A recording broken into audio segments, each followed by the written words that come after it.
Hello, this is Russ with the Salt Lake City Bicycle Collective, online at slcbikecollective.org. Also here on behalf of Expert Village. Today I'm going to show you how to adjust a rear derailleur, which plagues many people. It's relatively easy to set up, but there is a little bit of skill involved, and you want to make sure you have everything in the right place. So first thing you want to do is locate what your problem might be. Could be one of several things. Could be that your rear derailleur hanger back here is no longer in line with your cassette. If that part is swung in, it can create a situation where it wants to be in a different gear.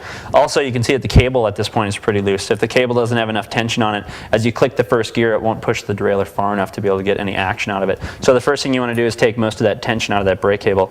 You can do that by two locations normally. One is on the back of the derailleur here. You can go ahead and thread that out, which will create a little bit more tension on the cable. There is also often an adjustment on the top of the shifter up here. So you can use one of those two locations, whichever one you feel better about. After you have that located in the position that you want to go ahead and give it one click and see if it goes up. And in this situation, we've kind of hit it right on the money to start. One click equals one gear, so that's good. The next thing you want to do is you want to go all the way up to the top of that gear and make sure that it's not possible to push that derailleur too far into the spokes. This is often what happens to a lot of people. There are two adjustments here with these set screws in the back. One is an H, one is an L. H is for high, L is for low. The way I always remember it is high is hard. So the high gear is the hard gear, which is down here. So L is the low gear. So what I want to do is, actually I want to roll this screw in or out a little bit to control where that derailleur is going to stop. So you'll see if I roll this screw out a little bit too much, I'll actually give myself the capability to push that chain over the top, and it'll end up in the spokes, which might be the situation that you have at the moment. So if I have that situation where it wants to go over the top right there, that's where I'm going to want to roll that set screw back in and create a situation where the derailleur wants to stop in the appropriate position. So I'm going to go ahead and roll that back down so I don't ruin my back wheel.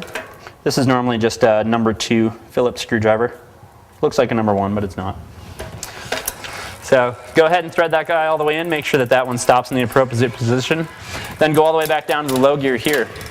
In the low gear, what you want is, if you were to remove your chain, the situation you'd want is this top cog, and the cog right here actually would be like this if you were to look down on top of them. So you don't want a situation where they line up directly, you want a situation where they're offset a little bit. So you want to look from the back of the bike, make sure that you have that situation lined up exactly where you want it. If it's not quite right, go ahead and roll that set screw either in or out a little bit. That'll control where that derailleur stops in the back.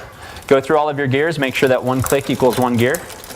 In the event that you've done all of these things and you still have a situation where your derailleur is not shifting properly, it's entirely possible that your derailleur hanger is bent or damaged, and it needs to be probably adjusted by a bike shop at this point. So there's a special tool for it, and you're going to want to take it there and have them adjust it.